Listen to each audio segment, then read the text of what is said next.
start with Greg Hunter. All right, Mike, I'll start with the visual one. Well, the beads. What you showed us the shorts last year. I forget even the name of them. So, what are the beads called? What do they signify? This is called a ula. It's like it's one of our necklaces, like one of the chiefs in the village wear to represent. It's like a symbol. Uh, this is not an original one. This is just to represent and look cool. Next question is from Kevin Kinder. Great, that was my story last year, Mike. I remember it was a lava, right? Yeah. You were wearing last year, yeah. So going back to the beads a little bit, kind of ties into my question. Stepping into a leadership role, especially as a guy that obviously doesn't have the football background that a lot of other people did. What has that process been like for you in helping the other offensive linemen come along? What are the things that you try to emphasize with them? I don't know. I hear it all the time.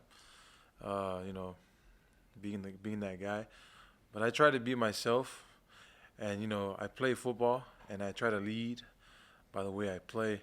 And if that's one way they like to see as a leadership, that's the best way I can think of how to be a leader.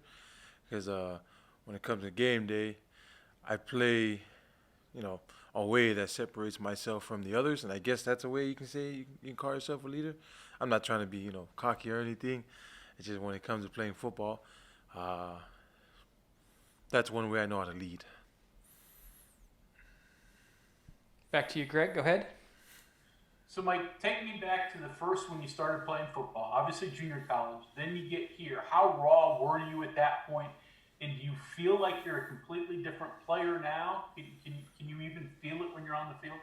Oh yes, absolutely. I think I'm definitely a player that is broke expectations, and put myself to a new higher standard of how you say execution and getting things done.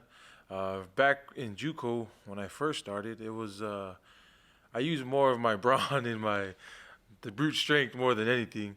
In JUCO, it was that guy in front of you, make sure he's dead or make sure he doesn't get near your guy. I was like, okay, that's easy. Now here, I probably said it before, you got this guy, you got that guy, this guy. Oh man, my head, just like so many stuff. But I'm cool now. Like I'm good with it now. Like today, like yesterday in practice, I can just call things out now. Like if we're reading a backer and two down linemen, we're taking the dangers out of the most three. I can pick that up like that. It's easy. Seeing defenses, knowing the difference between odd and stacked and four down, and looking at a three down lineman, but there's a guy that's really on the edge over there. He's a fourth guy. He's not showing it like the down line. I can pick all that up now. Like it's fluid now. Like I try to, you know what I mean? I don't speak a lot. I show it. So like out there on the field, coach was like, "What are you doing?" And I was like, "It's this." And he was like, "Oh, okay." He saw. I was like, "Okay, I didn't see that, but you saw." I was like, "Yeah." So like that kind of stuff. Go ahead, Greg. Okay, so now personally, your life has had some big changes. Last year you got married. This year you became a dad, right? So what is all that like compared to your carefree bachelor days? It's truly amazing. I love being a dad. This is like it's like a blessing, a promised blessing each and every year of my life. Like as the year went on, like I was promised this stuff if I kept going down the straight and narrow path the best of my ability. Of course I'm not perfect, but I'm a very religious man, and I'm an LDS. I served my mission, and before I served the mission, like my patriarch told me, if you serve with all your heart, you're gonna be spiritually, mentally, and what you want the most, physically dominant. And these are the blessings that come along. You're gonna have a wife. You're gonna be exposed to great things in the light, and you're gonna be able to prosper and take care of your family if you continue down this path and do the best you can. Not just show it in front of people, but do it the best of your ability behind doors. That's what. If I answered your question right, I'm sorry.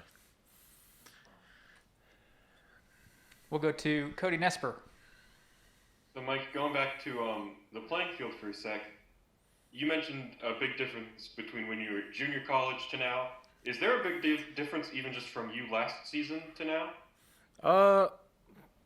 Yep. Last season, I was more nervous more than anything. It was more. I beat myself up mentally more than anything. But now I'm so comfortable with schemes, schematic, my friends, the homies next to me, the center, the tackle, and even the guys on the left side. During the game, I'd be like, hey, just yelling on the other side. Then that's the best part, especially that part. But compared from last year to now, it was more. I'm more mature mentally. I'm not naive anymore like I used to be. Next, we'll go to Carly Nevis. Go ahead, Carly. Hey, Mike, you always look like Maui, so we appreciate that. And you kind of alluded to it, some moving pieces on the offensive line, but how much better are you guys as a group than last year? And also, second question, how much potential does a guy like Zach Frazier have? You look at him, you're a grown man, but he's coming in, and he kind of looks like a grown man, too. So. that is a grown. He looked like a grown man, too, huh? Frazier is definitely a guy. That's the phrase they use a lot here, the dude. Frazier is definitely one of those dudes. And I give props to him because, sometimes we're walking and lifting in the weight room and we're walking, I look at him like, man, what you trying to size me up for, man? Watch out, little guy. But he's really a big guy, He's definitely brings everything to the table. He still needs to work on just knowledge stuff. That's it. That's all it is, But the physical capability of doing his job when he knows what he's doing, man, that kid's a monster. It's just once he gets the schematic down, man, that kid's gonna be great. He's gonna be real great. Back over to Greg.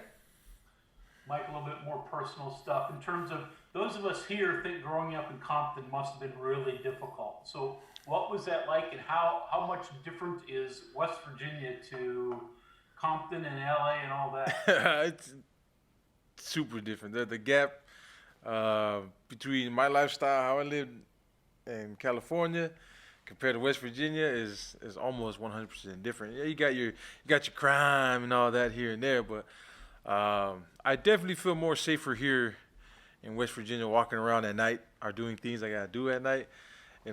Growing up in California. I grew up in Compton. I was born and raised in Compton. I was also raised in Long Beach.